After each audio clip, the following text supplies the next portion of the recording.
เมื่อยบ่ไอ้หน้าเมื่อยบ่ห้านทำที่เปิดมาจากปีแล้วแม่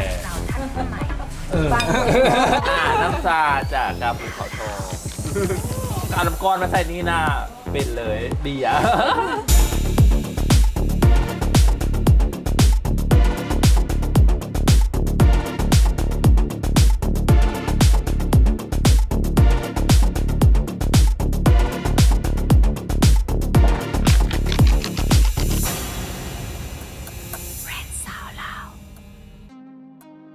อันนี้ก็คือบรรยากาศแล้วของเศร้าวันที่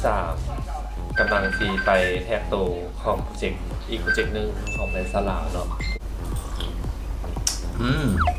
กาแฟแซ่บหลายหลังจากที่เราไปแทกโตมาแล้วนะครับสิมาเปลี่ยนเครื่องเพื่อว่าไปเลาะอีข้างก็คือแบบลากเลยละตอนนี้ย่างไม่ได้เจ็บอีหลีปวดอีหลี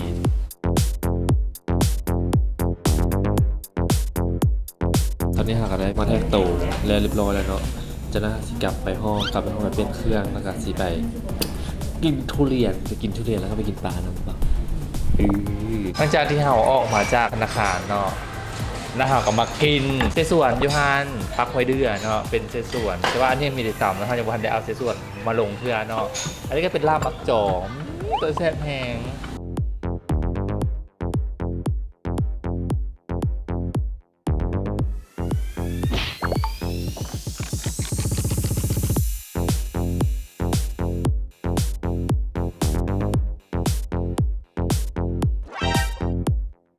ต่อไปหลังจากที่เรากินทุเรียนแล้วเราจะไปกินอีหยังต่อที่ใส่เจอไปกินปลาจ้าไปกินปลาที่ใส่ยำปลาซักจ้าโอ้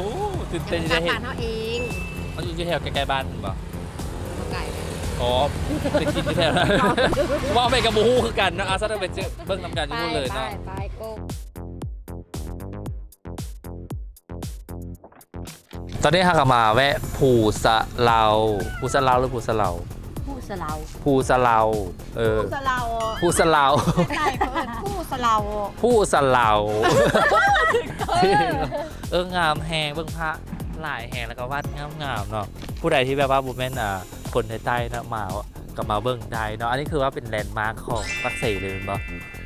มาต้องได้มานี่คือการเพราะว่าจะมีพระองค์ใหญ่ๆอยู่แล้วก็มีเห็นวิวทิวทัศน์ของปักเสเนี่ยเห็นน้ำของโคตรงามเลย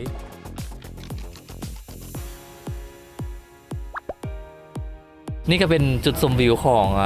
วัดพุสะเลาวัดพุสะเลางามแหงมันจะเห็นแบบหัวข้างน้ำคลองเนาะหัวข้างน้ำคลองแล้วก็เห็นแบบตัวเมืองปักเสหมดเลยเห็นไหมโคตรงามเลยหิวแหงวะถ้าเอนาไปเข้าห้องน้ำค่าเข้าห้องน้ำ70,000ค่าเข้าห้องน้ำ70,000จะเข้าใจคือแหงกันอยู่พุทธเหลากินตัวที่ว่ามักที่สุดก่อนขี่ปลาขี่ปลาน่ามันเทตั้งใจมากินนี่มากินขี้ปลาเลยขี่ปลาต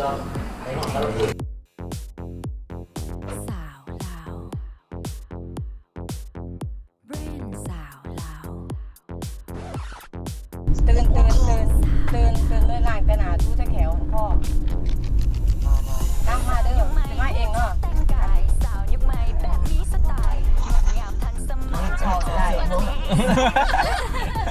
ตอนนี้ทีมงานอีกคนนึงมันบ่ไหวโทรนำอยู่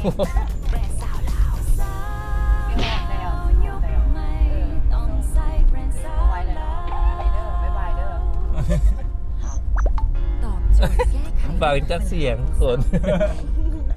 เสียงสายงานตลอดอย่ามันซ้ำ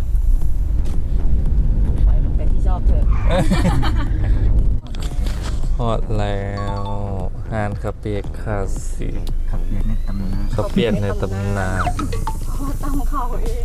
ตำข้าวเองตำดนตำข้าวเองโมเองฮอดแล้วเนาะพอแล้วเป็นเบิร์ดหรือเปล่าใกล้ยังคันอยู่ฟิลมันแบบงามบิหลี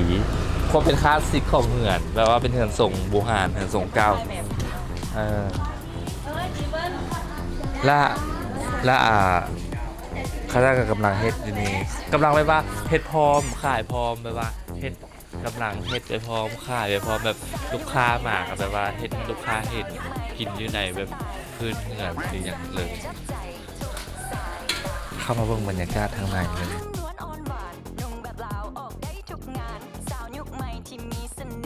อันนี้ก็คือว่าเขานั่งกินที่นี่เลยเนาะ แมน อันเดี๋ยวเขาถามแม่ก่อนอันห้านทำนี่เปิดมาจากปีแล้วแม่เปิดเลยแม่เสียมาเดือนนี้คือสิมอง50 ปีแล้วโอ้50 ปีเด้อ เปิดมา50 แม่ ปี ขายมึงเขาแม่ขายบัดนี้เบิดบุญแม่เลยก็อยู่ต่อเลยโดย รู้รวมกันเป็นร้านเลย โดยตอนสมัยอันแม่เฒ่าเพิ่นขายแล้วมันถ้วยเท่าใดโอ้ถ้วยตะกี้มีแต่พันกีบถ้วยพันกีบ พันกีบ บัดนี้มาฮอดยุคแม่ปัจจุบันนี่แม่นตัวนี้แม่นเดี๋ยวนี้7,000ยัง7,000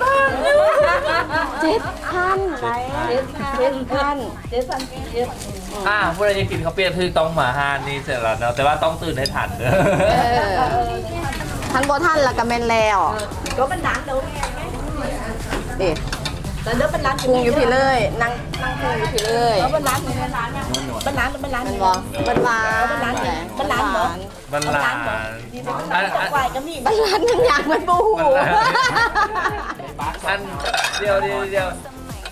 ข้างนอกเขาจะกินข้าวเปียกมาที่ฮะน้องเอิญมาเอียง โอ้เลย มันกัน บันกัน ขั้นไทยปักเก้เอิญว่าบันกัน อ๋อ บันกันบ่แม่นข้าวเปียกได้ขั้นข้าวเปียกนี่เพิ่นเอาโจ๊กมาให้กินขั้นไทยปัก เอา เก้ ฟังเอาเด้อ ขั้นข้าวเปียกนี่เป็นโจ๊กเลยนะ ฟังเอาเด้อเนาะเขาผู้ใดที่ว่าจะกินข้าวเปียกเส้นวันนี้ให้เอิญมาบันกัน ดีไซน์งามบผลิตซ้ำ แม่เพิ่นต้องตื่น3 โมงเพื่อมาลวกแป้งแล้วก็มาตำบ่แม่มาตำมาตำ เมื่อยบ่ไอ้หน้าเมื่อยบ่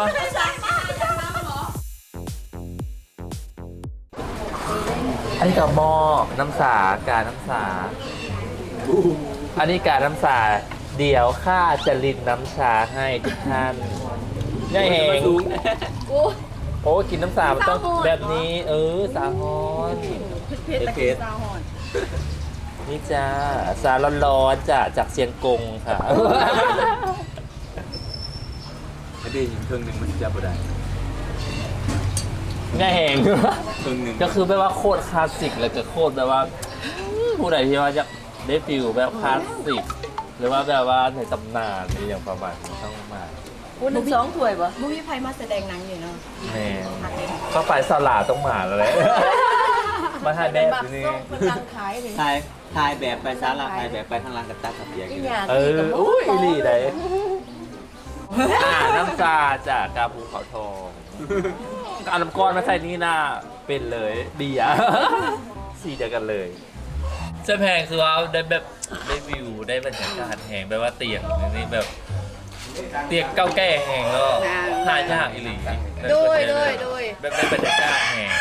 งามแหงอีหลีคือว่าแบบโซนข้างนอกมันก็จะมีน้ำผู้ใดที่ว่าอยากนั่งข้างในก็นั่งข้างในได้ผู้ใดที่ว่าอยากนั่งแบบสูดบรรยากาศแบบข้างนอกกันนั่งเตียงอย่างนั้น วันนี้บรรยากาศดีวันนี้ฝนอ่อนๆครึมๆเย็นๆนั่งข้างนอกนี่บรรยากาศ อีแย้ม อ๋อ ค่ะ อีแย้ม ขาด แย้ม ไม่ จะลุ นาก ย ไปไหน ค่ะ อีแย้มจะลุกไปไหน ข้าคือบ่าวที่ติดตามไม่นายไปตลอดตั้งแต่เช้าจนเย็น ไม่นายไปไหน จนดึก เช้าจนดึกค่ะ ตั้งแต่ดึกจนดึก ตั้งแต่เช้าดึกจนแรงดึก และมื้อนี้ก็อีกธาตุอีกหนึ่งก็ไม่มาค่ะ ลุกไม่ได้เลย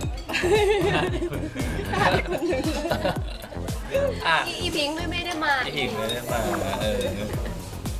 เดี๋ยวบ่าวขอไปกินข้าวก่อนเด้อ ดูกินก็ กินยัง บันกัน กินบันกันก่อนเด้อ ได้เมื่อฝากทีมงานที่เบียงเนาะเขาเป็นในตำบาน2 ถุงอยู่ที่ไหนนี่กินอิ่มแล้ววันนี้ก็สิไปห้างเครื่องขึ้นหนุนกลับไปเบียงไปดูโต้เบียงอยู่พุทธีเนาะได้คาเฟ่แบบนี้ไม่น่าซื้อไปให้ทีมงานป่ะ หรือซื้อไปกินเอง ไปกินเอง ซื้อไปกินเองอดซื้อนะอดเด้ออ่ะไปเก็บเครื่องเหมือเพราะว่าย่านสีตกเครื่องเข้าใจเด้อแม่เด้อเข้าใจเด้อ บ๊ายบายบ๊ายบาย พอเครื่องลงรถพอสิกับเรียงจันทร์ละเมื่อยแห้งอยู่ปักเสบไหว3 มื้อ